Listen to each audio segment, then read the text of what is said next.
أعوذ بالله من الشيطان الرجيم. بسم الله الرحمن الرحيم.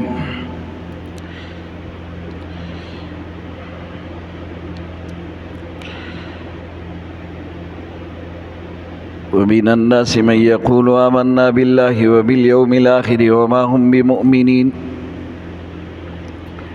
يخادعون الله والذين آمنوا وما يخدعون إلا أنفسهم وما يشعرون في قلوبهم مرض فزادهم الله مرضا ولهم عذاب أليم بما كانوا يكذبون.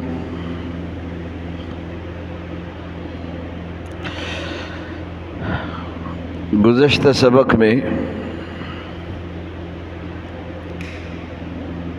وَمِنَ النَّاسِ مَن يَقُولُ آمَنَّا بِاللَّهِ وَبِالْيَوْمِ الْآخِرِ وَمَا هُمْ بِمُؤْمِنِينَ يُخَادِعُونَ اللَّهَ وَالَّذِينَ آمَنُوا وَمَا يَخْدَعُونَ إِلَّا أَنفُسَهُمْ وَمَا يَشْعُرُونَ. ان دو آیتوں کا تفصیلی ذکر ہوا.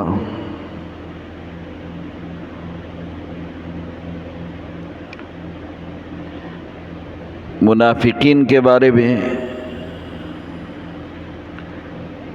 یہ تسلسل کے ساتھ 17 آیتیں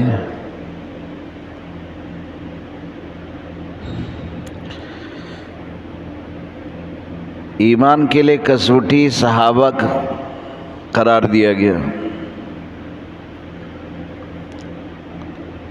صحابہ کے ایمان پر پرکھا جائے گا تمہارا ایمان. اگر وہ اس جیسا ایمان ہوگا قبول ہوگا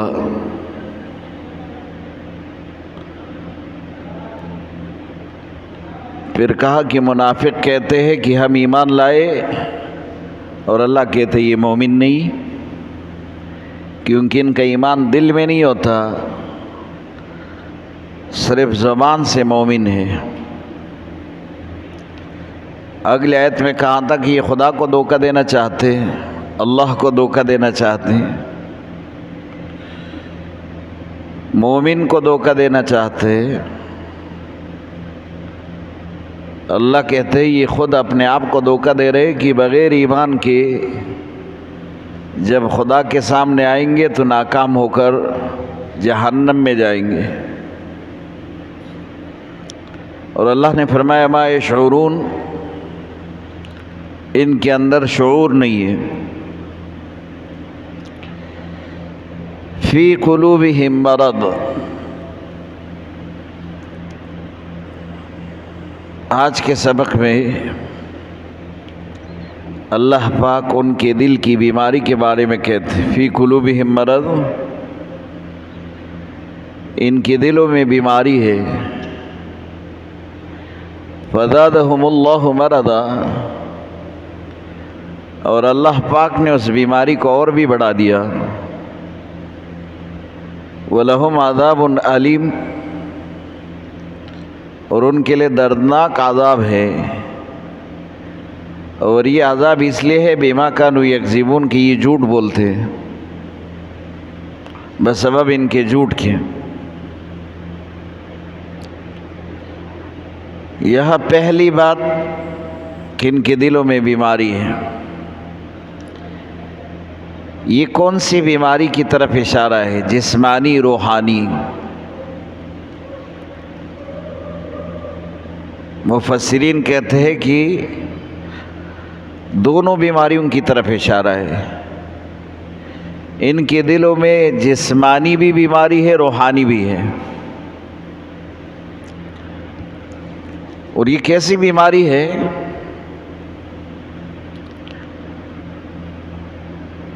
خواہشات نفسانی، انسان کے نفس کے جو خواہش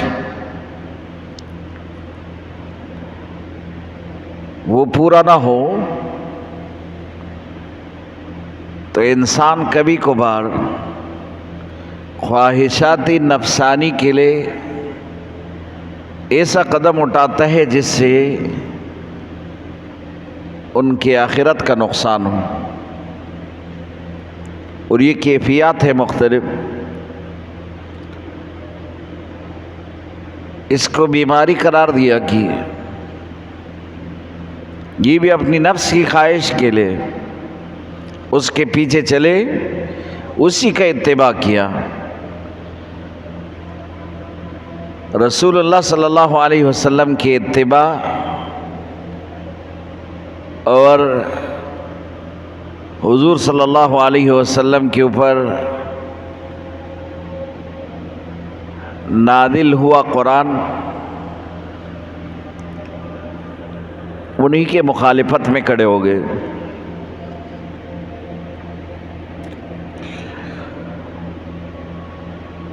تو ان کو دو قسم کی بیماریاں لگ گئی، روحانی بیماری اس لیے کہ آخرت برباد ہوا اس سے، اور جسمانی بیماری اس لیے کہ ہر منافق کو ہر وقت یہ خوف رہتا تھا کہ یہ میری بات معلوم نہ ہو جائے، کہیں ایسا نہ ہو کہ میرے بارے میں کوئی حکم نہ آئے، کہیں ایسا نہ ہو کہ میں کہیں رسول اللہ کی مجلس میں بے عزت نہ ہو جاؤ، یہ ڈر رہتا تھا ہر وقت۔ اور یہ آپ کو بھی پتہ ہے کہ جب آدمی گھر میں جھوٹ بولتا ہے تو وہ پھر ڈرتا بھی ہے کہ ایسا نہ ہو کہ میرا جھوٹ کہیں سچ نہ ہو جائے اور گھر والوں کو معلوم نہ ہو جائے۔ جب بھی آدمی دو نمبر کا کوئی بھی کام کرتا ہے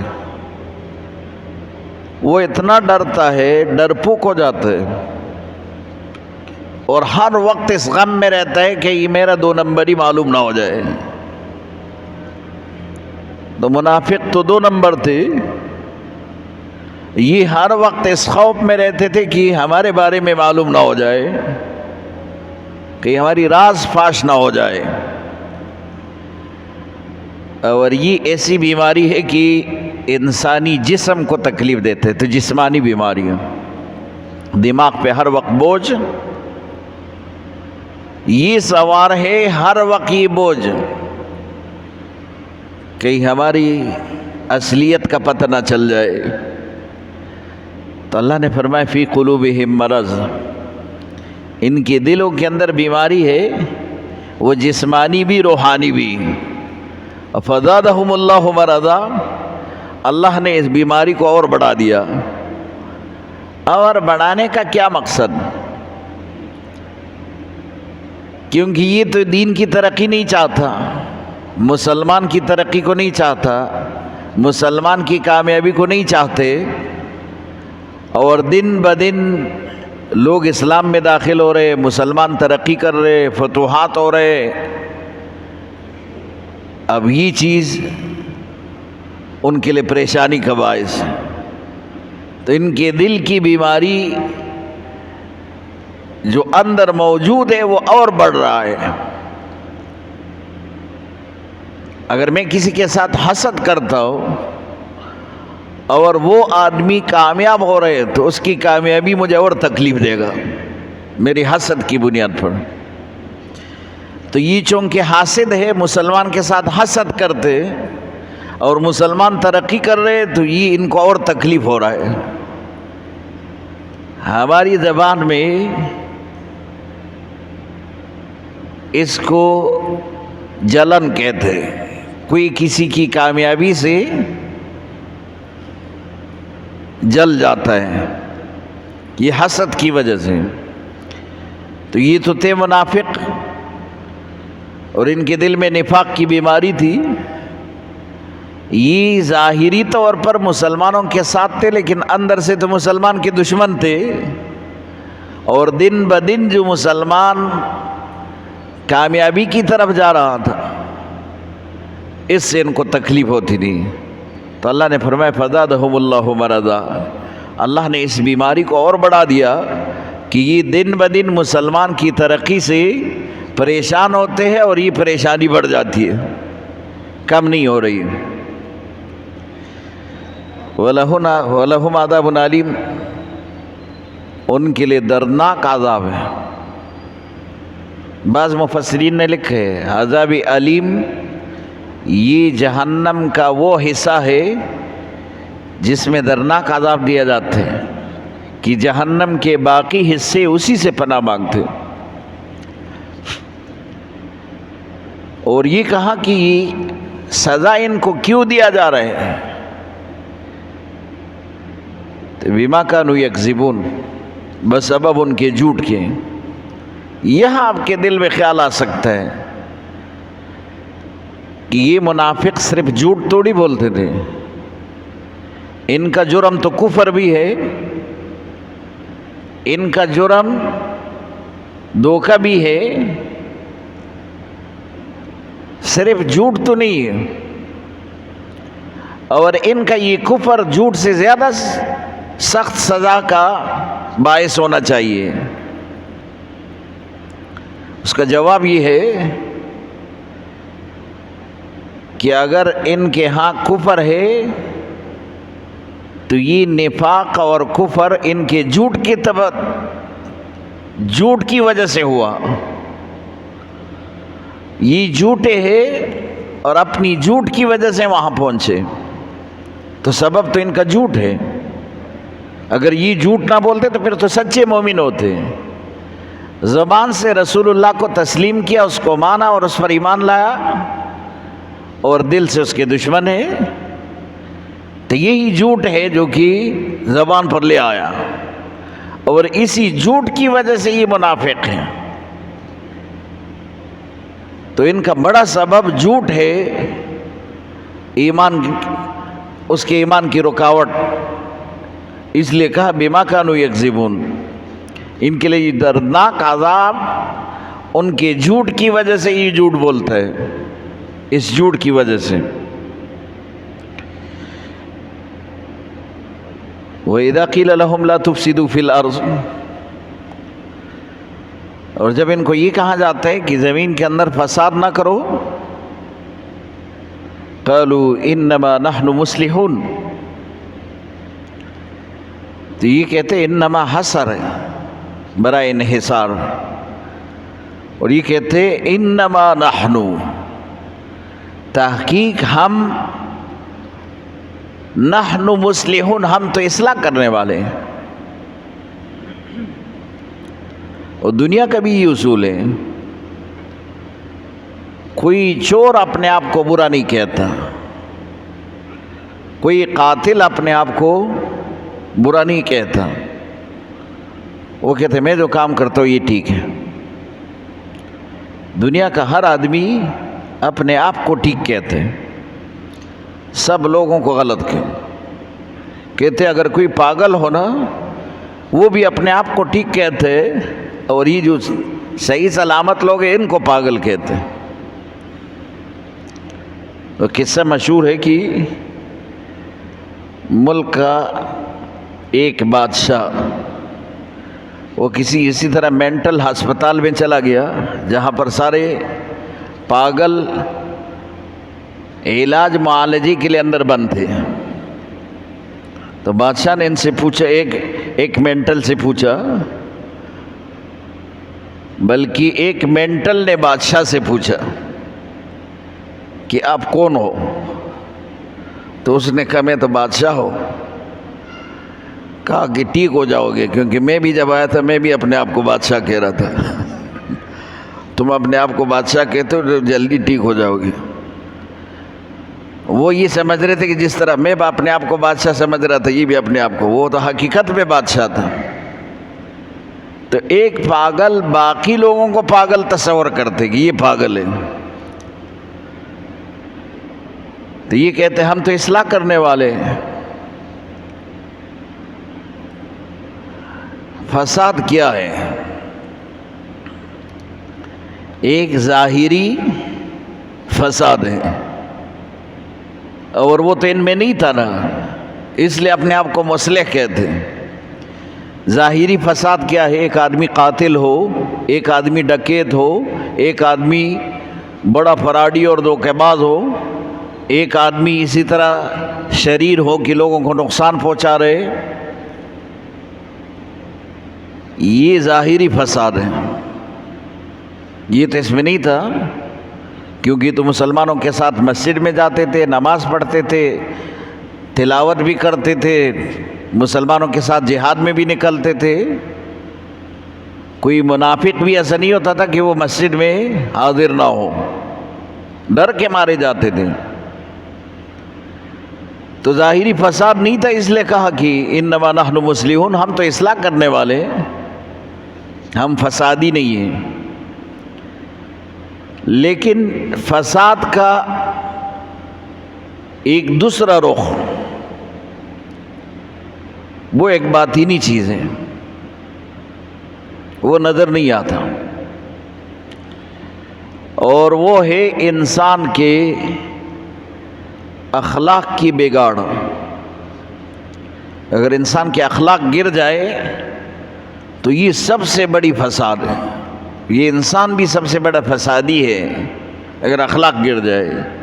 یہ پھر وہ حرکات کرتے اور وہ نقصان پہنچاتے کہ وہ جس کے اندر ظاہری فساد ہو وہ بھی اتنا نقصان نہیں پہنچا سکتے. یہ بات سوچنے کی ہے. جیسے اسلام کے کل دشمن، کل کافر تھے، کل منکر تھے، وہ اتنا نقصان نہیں پہنچا سکتے، لیکن سب کے اندر شامل ہوئے منافق، یہ ان سے زیادہ نقصان پہنچانے والے. یہ اخلاق سے گرے ہوئے لوگ تھے اور ان کی اخلاق وہ بگڑ چکے ہیں. اس لیے یہ دل کی حسد سے رسول اللہ صلی اللہ علیہ وسلم کے دشمن اور حسد کرتے تھے، نفرت کرتے تھے، اور ظاہری طور پر اپنے بزدلی کی وجہ سے اس کا اظہار نہیں کرتے تھے. تو قرآن کہتے اذا قیل لہم لا تفسدوا، جب حکم آتا ہے کہ فساد نہیں کرو تو یہ کہتے یہ کس کے لیے حکم ہے؟ انما نحن مصلحون، قالوا انما نحن مصلحون، کہتے ہم تو اصلاح کرنے والے ہیں، ہم تو فسادی ہے ہی نہیں. یہ فساد کا حکم کسی اور کے لیے ہوگا، ہمارے لیے نہیں، کیونکہ ہم تو اصلاح کرنے والے. اور میں نے آپ کو کہا ظاہری طور پر تو وہ فساد والوں میں نہیں تھے نا، وہ تو اندر سے بگڑے ہوئے تھے، تو اپنے آپ کو مصلح سمجھ رہے تھے کہ ہم مصلح ہیں. الا انہم هم المفسدون. قرآن کہتے خبردار، اگر دنیا میں کوئی فسادی ہے تو یہی سب سے بڑے فسادی ہے. انہم هم المفسدون، برائے تاکید دوبارہ ہم، ایک ہم کہا الا انہم، اور پھر ہم لے کر آیا، اور اسی تکرار سے اس کی تاکید مراد ہے. الا انہم، بے شک یہی لوگ، ہم المفسدون، خاص طور پر یہی فسادی ہے، فساد کرنے والے یہ جو اپنے آپ کو مصلح کہتے ہیں. ولکن لا یشعرون، لیکن ان کے اندر شعور نہیں. یہ جملہ پہلے بھی گزر چکا.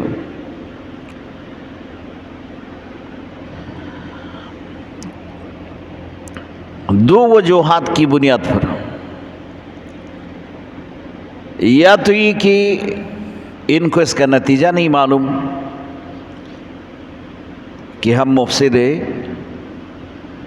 اور ہمارے اس کام کا نتیجہ ہی فساد ہے، یا تو ان کو معلوم نہیں، اس لیے کہ ہم لا یشعرون. اور یا یہ کہ وہ جس نتیجے کو سمجھ رہے اس کو چھپا رہے.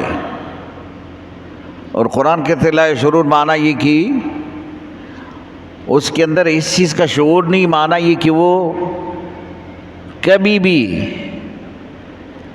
اس چیز کے لیے سوچتے ہی نہیں کہ ہمارا یہ کام فساد کا ہے اور ہم جو کر رہے اس سے نقصان ہو رہے. وَإِذَا قِيلَ لَهُمْ آمِنُوا كَمَا آمَنَ النَّاسُ، اور جب ان کو یہ کہا جاتا ہے کہ ایمان لے کر آؤ جیسے باقی لوگ ایمان لے کر آئے، آمن الناس سے مراد صحابہ کرام ہیں، صحابہ کی طرح ایمان لے کر آؤ، کیونکہ ہمارے ایمان کے لیے کسوٹی صحابہ کرام ہے. کہا کہ معیار ایمان کا یہ ہونا چاہیے جو صحابہ کا ہے. ان کو جب یہ کہا جاتا ہے ایمان لے کر آؤ جیسے صحابہ ایمان لے کر آئے،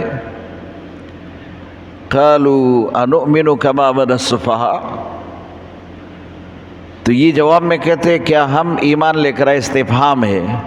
انؤمن، کیا ہم ایمان لے کر آئے، کما آمن السفہاء، جیسے بے وقوف ایمان لے آئے. یہ صحابہ کو بے وقوف کہتے ہیں. یہ ذہن میں ایک سوال آتا ہے کہ یہ منافق تو اتنے ڈرتے تھے، یہ کہاں ایسے کہہ سکتے ہیں؟ اور پھر اس زمانے میں حضرت عمر موجود تھے، وہ تو ہر وقت منافقین کے بارے میں جب بھی کوئی بات ہو جاتی تو وہ رسول اللہ سے اجازت مانگتے کہ آپ اجازت دے دیں کہ ہم اس کی گردن اڑا دیں. تو اس کا معنی یہ کہ یہ دل ہی دل میں کہتے امن السفہاء، واضح نہیں کرتے، اس کی وضاحت نہیں کرتے کہ ہم اسی طرح ایمان لے کر آئے جیسے بے وقوف لے کر آئے. تو صحابہ کو بھی یا اپنی مجلس میں کہتے، جب خود سارے منافق اکٹھے ہو تو اپنے اندر بات اس طرح کرتے ہیں کہ کیا یہ لوگ جو ہمیں کہتے ایمان لے کر آؤ، تو کیا ہم بے وقوفوں کی طرح ایمان لے کر آئے؟ یہ کہتے صحابہ کی طرف ایمان لے کر آؤ. صحابہ تو نعوذ باللہ بے وقوف ہے، تو ہم اسی طرح بھی ایمان لے کر آئے جو صحابہ کرام ایمان لے کر آئے، تو ہم بے وقوفوں کی طرح ایمان لے آئے. تو صحابہ نے ان کا جواب نہیں دیا، نہ رسول اللہ نے اس کا جواب دیا. انہوں نے جب صحابہ کو بے وقوف کہا تو اللہ نے ان کو کہا الا خبردار انہم ہم السفہاء، یہ خود ہی بے وقوف ہے، یہ خود ہی بے وقوف ہے. اور یہاں بھی ہم برائے تاکید، دوبارہ تکرار، یہ تاکید ہے کہ خبردار یہی لوگ، اور خاص طور پر یہی بے وقوف ہے جنہوں نے صحابہ کو بے وقوف کہا، یہ خود بے وقوف ہے. وَلَكِنْ لَا يَعْلَمُونَ، لیکن نتیجتاً تو یہ چیز نہیں سمجھتے نا، اس لیے یہ اپنے آپ کو سب سے بڑا ہوشیار سمجھتے، اور یہ اپنے آپ کو سب سے بڑا مصلح سمجھتے، اور سب سے بڑے بے وقوف تو یہ ہے انہوں نے گھاٹی کا سودا کیا، نقصان کا سودا کیا، ہدایت کے بدلے گمراہی ان کو پسند کیا. تو سب سے بڑے بے وقوف تو یہی لوگ ہیں جو ایمان کے بدلے کفر کو اختیار کرے، روشنی کے بدلے اندھیرے کو لے لے، اور ہدایت کے بدلے گمراہی لے لے. تو سب سے بڑے بے وقوف تو یہ ہے.